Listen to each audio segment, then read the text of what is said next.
आइए देखें अच्छा 11 के लिए दूसरा वीडियो। पिछले क्लास में हम विटामिन के बारे में पढ़े थे।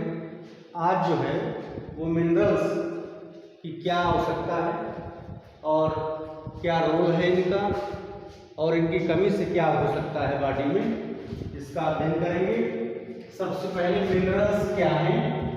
तो मिनरल्स ऐसे तत्व जिनकी सूक्ष्म मात्रा उपापचयी क्रियाओं के लिए आवश्यक होती है और इनकी कमी से रोग हो जाते हैं, मिनरल्स कहलाते हैं। ये मुख्यतः फूड के साथ सप्लीमेंट होते हैं या पानी के साथ पाए जाते हैं। सामान्यतः इनकी कमी नहीं होती है, परंतु यदि कोई व्यक्ति एक ही प्रकार का फूड खाता है लगातार, तब उसमें मिनरल्स की कमी हो सकती है। तो आइए देखें मिनरल्स के टाइप्स। दो श्रेणियों में बांटा गया है मिनरल्स को। एक माइक्रो मिनरल्स हैं और एक माइक्रो मिनरल्स हैं। माइक्रो मिनरल्स मीन्स ऐसे मिनरल्स जिनकी अधिक मात्रा उपापचयी क्रियाओं के लिए आवश्यक होती है, उनको माइक्रो मिनरल्स कहते हैं। और जिनकी सूक्ष्म मात्रा, अति सूक्ष्म मात्रा उपापचयी क्रियाओं के लिए आवश्यक होती है, उसको माइक्रो मिनरल्स कहते हैं। अब माइक्रो मिनरल्स की श्रेणियां कौन सी हैं, उसकी एक टेबल है। आइए देखें एक एक करके कि ऐसे कौन से मिनरल्स हैं जिनकी बृहद मात्रा आवश्यक होती है उपापचयी क्रियाओं के लिए। उनमें पहला आता है सोडियम, और सोडियम का मुख्य जो स्रोत है, सोर्स है, वो है साल्ट, नमक जो हम लोग खाते हैं। उस नमक के अंदर सोडियम पाया जाता है प्रचुर मात्रा में, और 5 ग्राम तक नमक बॉडी में आवश्यक होता है पर डे के हिसाब से। तो नमक के अंदर सोडियम प्रचुर मात्रा में होता है, या थोड़ा बहुत ये ग्रेन्स में है, सी फूड्स में है, तो अगर उसको खाते हैं तो भी सोडियम की कमी नहीं होती है। सोडियम आपकी बॉडी में क्या करता है, क्या रोल है इसका, क्या फंक्शन है, क्या वर्क है? तो इसका रोल होता है मुख्य रूप से जनरेशन ऑफ नर्व इम्पल्स, अर्थात तंत्रिका आवेग उत्पन्न करने के लिए इस तत्व की आवश्यकता होती है। तो कैसे उत्पन्न करेगा ये? कोई संदेश, कोई स्टिमुलस यदि किसी अंग से बॉडी में जाना है तो उसके लिए सोडियम पोटेशियम पंप काम करता है तंत्रिका कोशिकाओं में। उस सोडियम पोटेशियम पंप का मुख्य हिस्सा जो है वो सोडियम होता है। तो सोडियम के द्वारा ही हम संदेश जो हमारी बॉडी में ट्रेवल करता है, चाहे ब्रेन से अंगों में आना हो आदेश या अंगों से कोई संदेश ब्रेन में जाना हो, दोनों इसी के द्वारा नर्व इम्पल्स या तंत्रिका आवेग के द्वारा ही प्रसारित होता है। तो ये जनरेशन ऑफ नर्व इम्पल्स में इसका रोल है। और दूसरा है मसल कंट्रैक्शन में, पेशियां जो प्रकुंचित होती हैं, अनुशिथित होती हैं, उसमें रोल होता है सोडियम का। और अगर ये बॉडी में कम हो जाए, आप नहीं खाते हैं नमक बहुत दिन तक, तो उसके कई इफेक्ट आते हैं बॉडी पे। मेन जो इफेक्ट है वो होता है पैरालिसिस। चूंकि जो सोडियम होता है वो नर्व इम्पल्स या तंत्रिका आवेग को उत्पन्न करने में सहायक है। अगर कम पड़ा तो तंत्रिका आवेग उत्पन्न नहीं होगा, पेशियों में कंट्रैक्शन रिलैक्सेशन नहीं होगा, तो वही अवस्था कहलाती है लकवा, तो पैरालिसिस हो जाती है यदि कमी हो जाए। एक और डिजीज आती है जिसको आप लो बीपी के नाम से जानते हैं। नमक की कमी या सोडियम की कमी रुधिर दाब को भी कम निम्न कर देता है, कम कर देता है। तो इस प्रकार से सोडियम जो है वो हमारे लिए कितना आवश्यक है, क्या रोल है उसका, इसको देखें। दूसरे नंबर पर है क्लोरीन। तो ये इसके साथ रहती है सोडियम क्लोराइड, ये नमक का है नाम रासायनिक, तो क्लोरीन वहीं से है। तो स्रोत उसका साल्ट ही है जो नमक हम लोग खाते हैं। और थोड़ा बहुत ये सी फूड में, समुद्र में पाए जाने वाले जीव जंतु जो उनमें थोड़ी मात्रा में होते हैं, वहाँ से ले सकते हैं क्लोरीन को। और इसका जो रोल है वो एसिड बैलेंस में। एसिड बैलेंस कहाँ होता है? स्टमक में। तो जो आमाशय है हमारा, उसमें एक Cl स्रावित होता है जो भोजन को पचाने में सहायक होता है और कुछ एंजाइम को तो एक्टिवेट करता ही, जो प्रोटीन डाइजेस्ट करते हैं। तो एसिड बैलेंस करता है स्टमक के अंदर। अम्ल जो है उसकी प्रॉपर मात्रा को मेंटेन करता है आमाशय के अंदर, ताकि भोजन जो है वो प्रॉपर पच सके।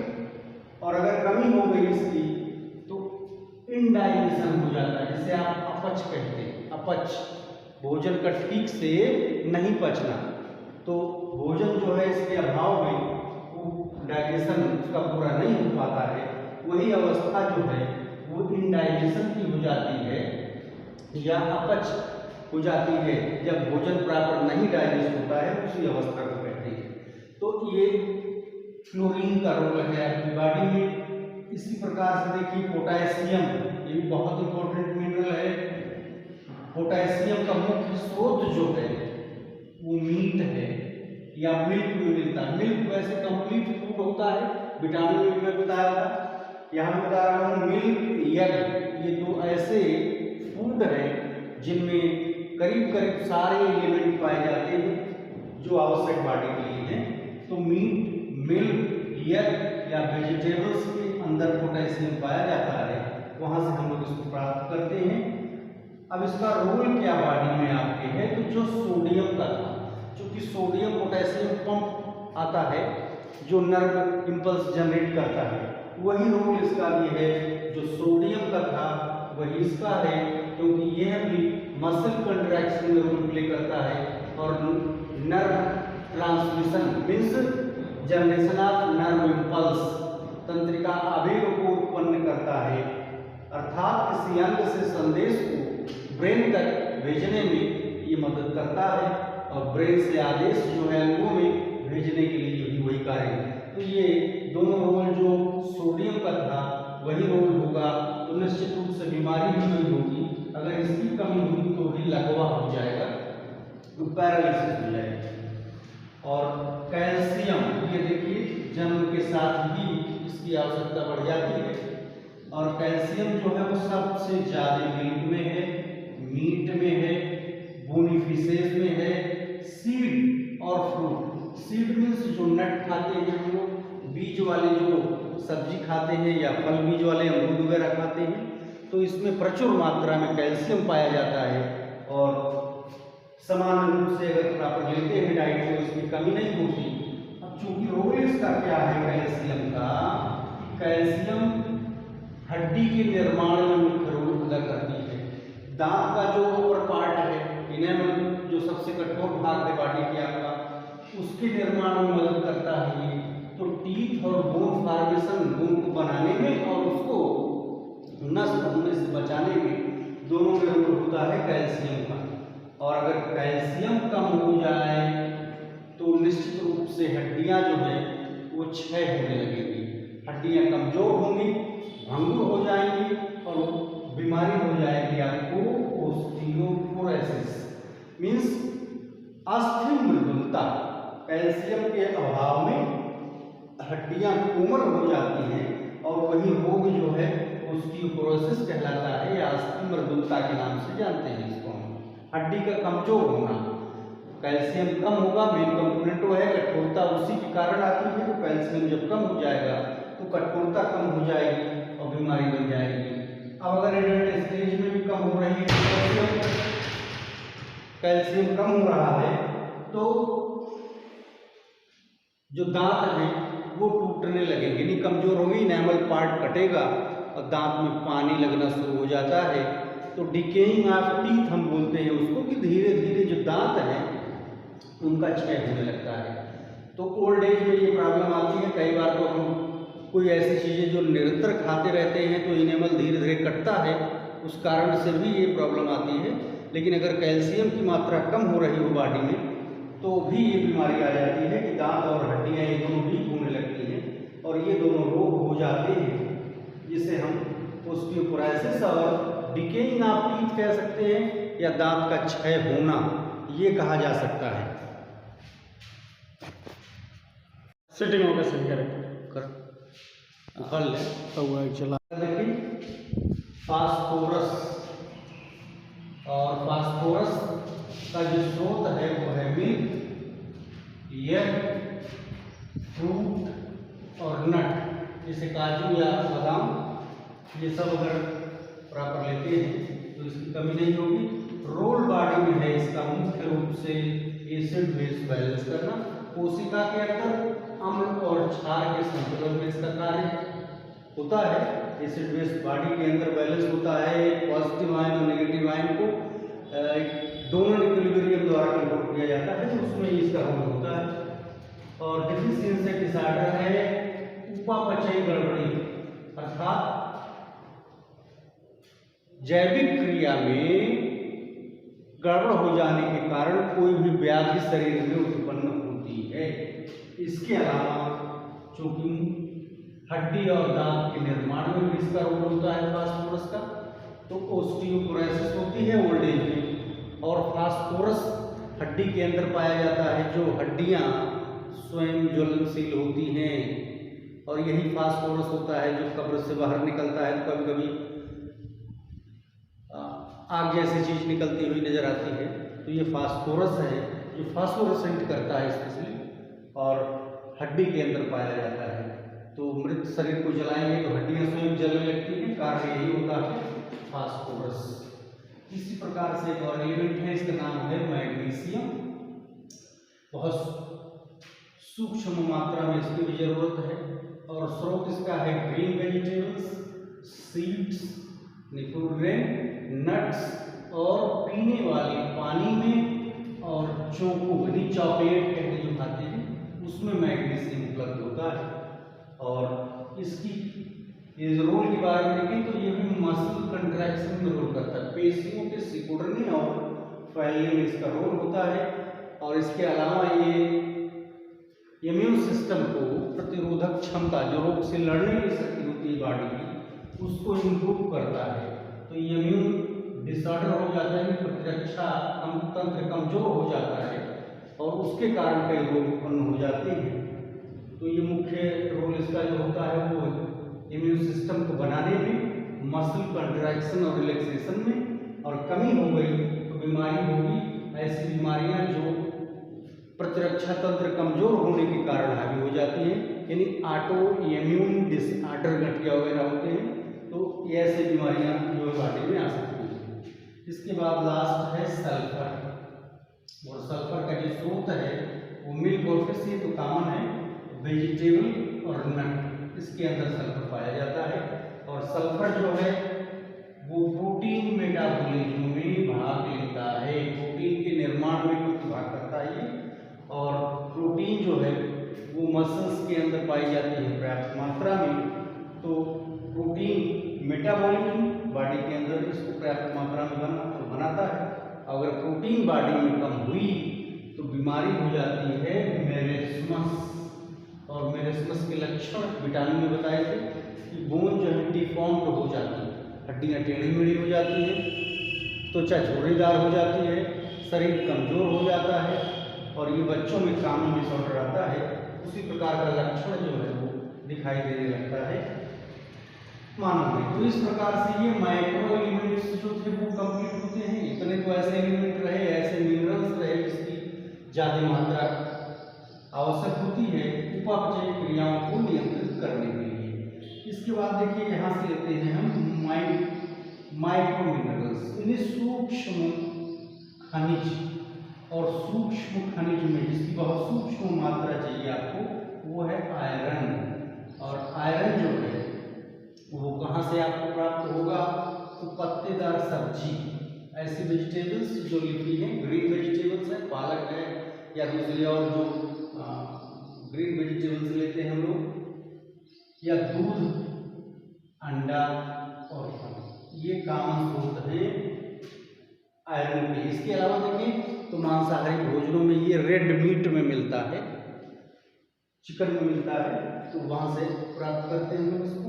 और इसका रोल होता है हीमोग्लोबिन फॉर्मेशन में, ब्लड के अंदर जो पिगमेंट होता है जिसके कारण ब्लड लाल होता है उसको बनाने में इसका रोल होता है, तो हीमोग्लोबिन लाल रंग का वर्णक होता है, तो मनुष्य की आरबीसी पाया जाता है, उसका निर्माण करता है ये आयरन, इसके निर्माण में इसका रोल है।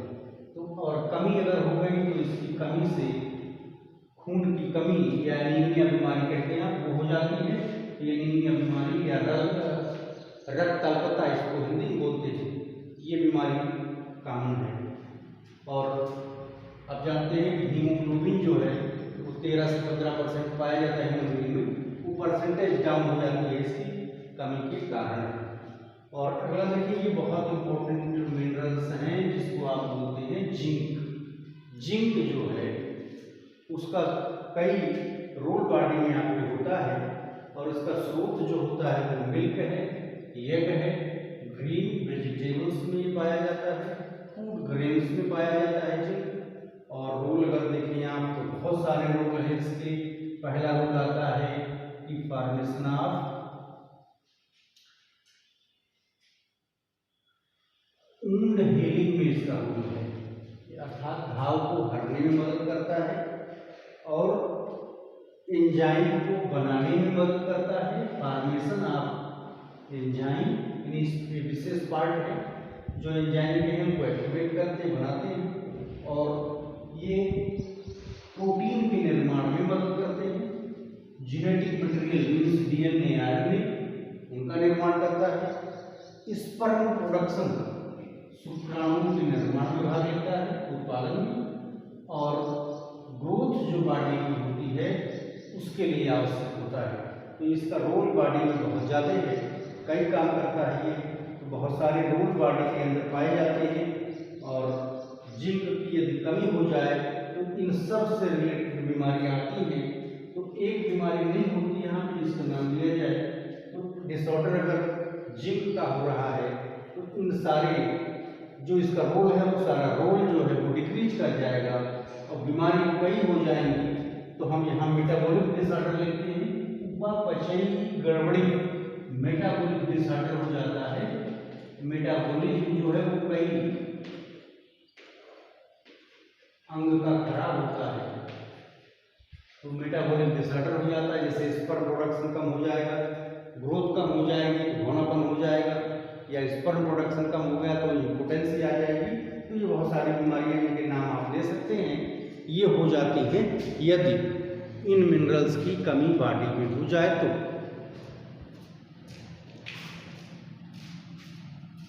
आइए देखें अगला जो माइक्रो मिनरल्स हैं वो है आयोडीन। और आयोडीन जो है उसका स्रोत है सी फूड। जितने हैलोजन्स हैं वो सब समुद्र से ही प्राप्त किए जाते हैं। वो आयोडीन, क्लोरीन, ब्रोमीन ये सब तो समुद्र में पाए जाने वाले जो भोजन है फिशेज वगैरह उनसे, या फिर आयोडाइन साल्ट। अब जो आता है आयोडीन युक्त नमक, ये स्रोत है इसके। और आयोडीन जो है वो इसेंशियल मिनरल्स है थायरॉक्सिन के निर्माण में।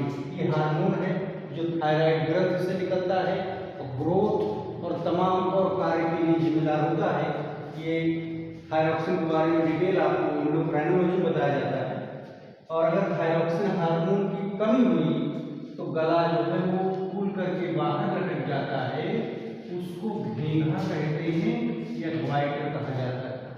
तो आयोडीन की कमी से सीधा रोग होता है ग्वाइटर या घेंघा। आइए देखिए अगला सेलेनियम है।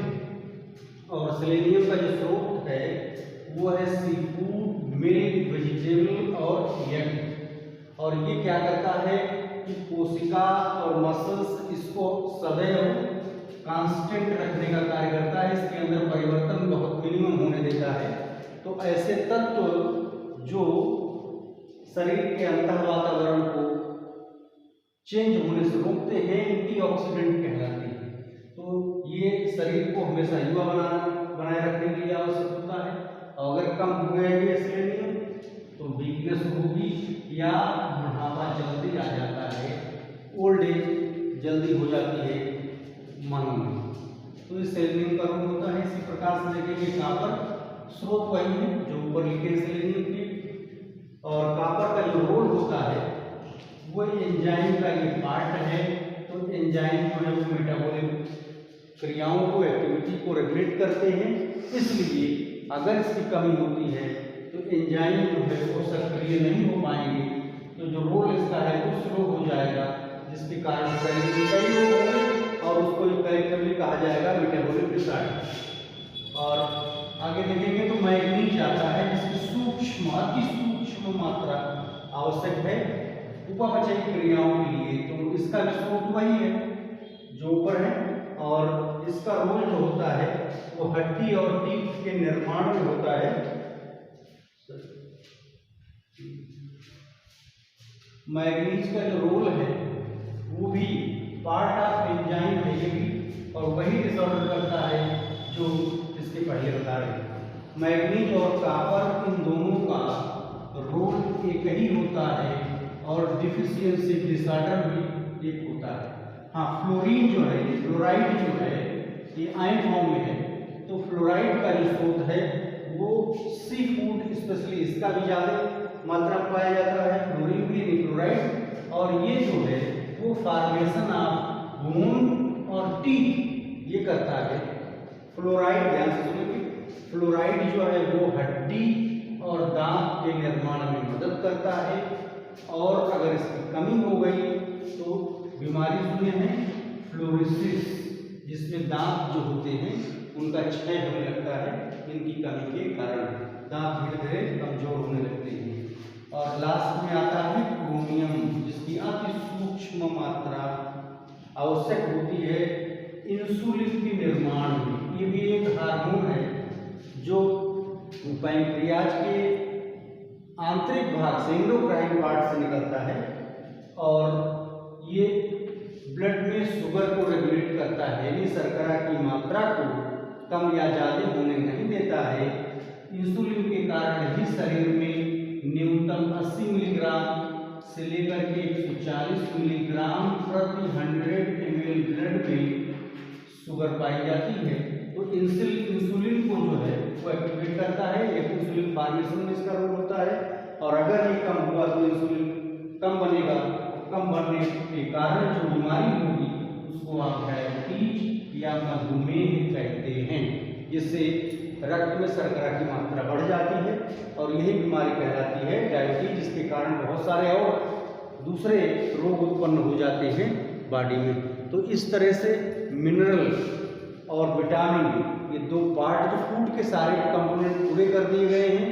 कार्बोहाइड्रेट के बारे में बताए, फैट, प्रोटीन, विटामिन, और आज मिनरल के बारे में। तो कक्षा 11 के छात्र इसको तैयार करेंगे, नोट्स ब्लैक बोर्ड से आप उतार लेंगे और फेयर नोट बनाएं, ताकि इसको लिखने की आवश्यकता आगे न पड़े। मिनरल्स क्या है? ये मिनरल्स पर ऐसा कहा होता